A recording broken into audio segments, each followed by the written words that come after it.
Perkenalkan nama saya Lukman, saya sebagai pemateri. Perkenalkan nama saya Nuri Muhammad, saya pemateri.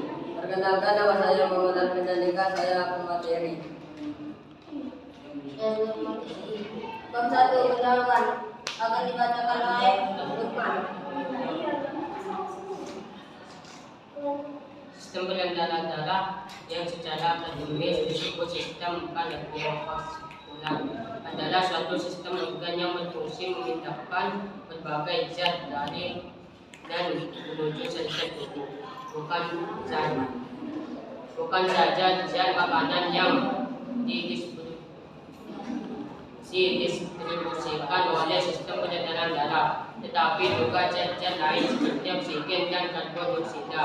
Pada manusia, sistem peredaran darah tersusun atas organ-organ yang berperan dalam pengangkutan darah di dalam tubuh. Adapun organ penyusun sistem mekanisme peredaran darah manusia berbagi menjadi dua, yaitu peredaran darah besar dan peredaran darah kecil. Oleh karena itu, peredaran darah manusia disebut dengan sistem peredaran darah kedap. Peredaran darah kecil terjadi dari jantung ke paru-paru, kemudian kembali lagi ke jantung. Peredaran darah pada manusia adalah darah, pembuluh darah dan jantung.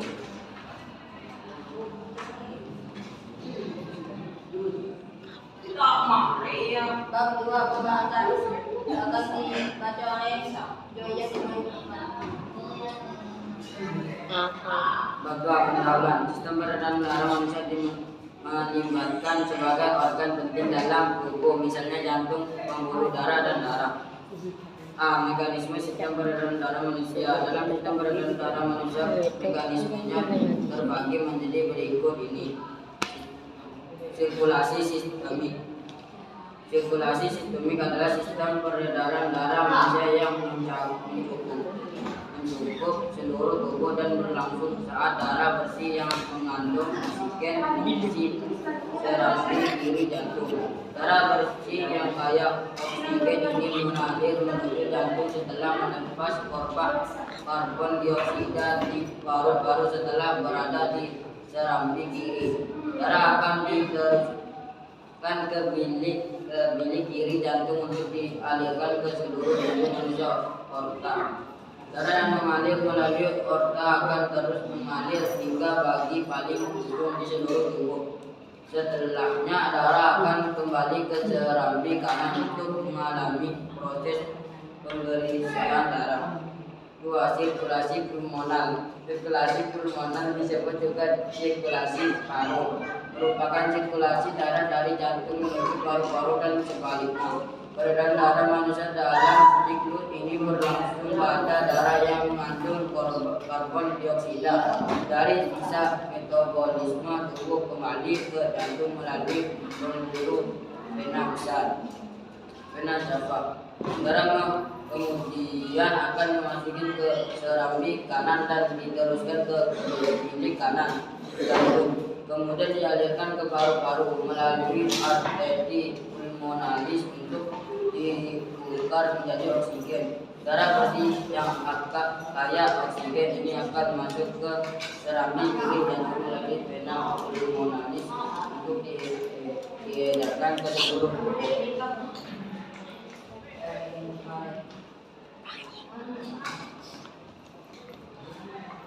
Informasi yang akan dibaca oleh Alvin juga.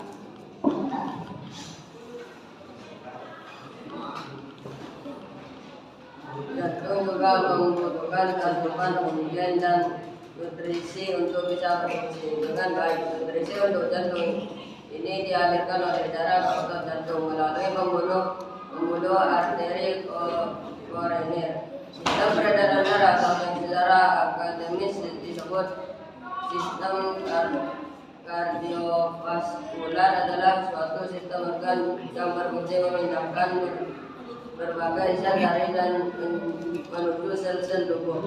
Bukan saja zat makanan yang didistribusikan oleh sistem peredaran darah, tetapi juga zat lain seperti oksigen dan karbon dioksida. Pada manusia, Sistem peredaran darah tersusun atas organ-organ yang berperan dalam pengangkutan darah di dalam tubuh.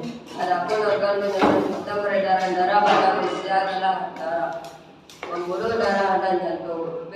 Darah. Darah adalah komponen terpenting dari sistem peredaran darah.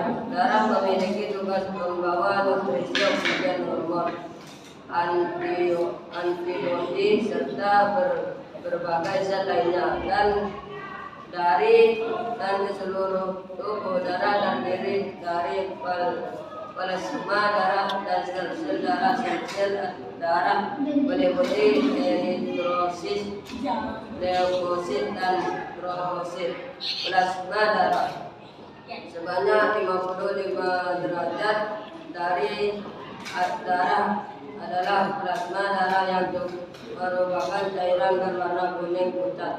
Plasma darah terdiri dari 90 derajat air dan 10 derajat sisanya adalah zat terlarut yang akan diangkut ke seluruh tubuh. Zat terlarut dalam plasma darah terdiri dari hormon, antibodi, protein, nutrisi, vitamin, glukosa, asma, amino, lemak, garam-garam, kalsium, natrium, kalium, magnesium, gas oksigen, dan karbon dioksida, serta zat sisa metabolisme seperti urea.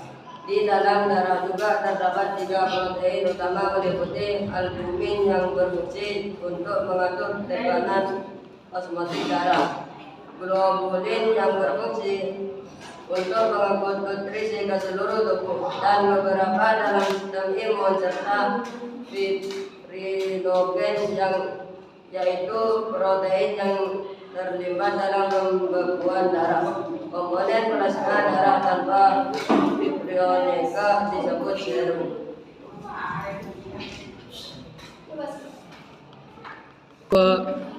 Apa ada pertanyaan? Ada. Nama saya Tirogil Farani, saya Supradi Berkorba akan menanyakan apa yang dinamakan darah. Darah adalah komponen terpenting dari sistem peredaran darah. Darah memiliki tugas membawa nutrisi, oksigen, hormon, antibodi, serta berbagai zat lain dari dan ke seluruh tubuh.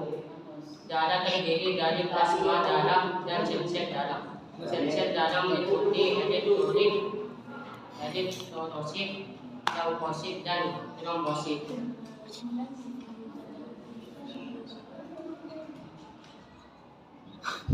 Apa jawaban kami sudah puas? Udah. Nah,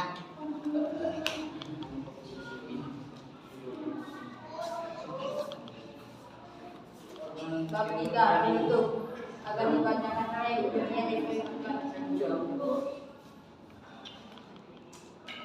Kesimpulan, mekanisme terbagi menjadi berikut. 1. Sirkulasi sistemik. Sirkulasi sistemik adalah sistem peredaran darah manusia yang mencakup seluruh tubuh. 2. Sirkulasi pulmonar. Sirkulasi pulmonar disebut juga sirkulasi paru, merupakan sirkulasi darah dari jantung menuju paru-paru dan sebaliknya. 3. Sirkulasi koroner. Jantung juga membutuhkan asupan oksigen dan nutrisi untuk bisa berfungsi dengan baik. Nutrisi untuk jantung ini dialirkan oleh darah ke otot jantung melalui pembuluh arteri koroner.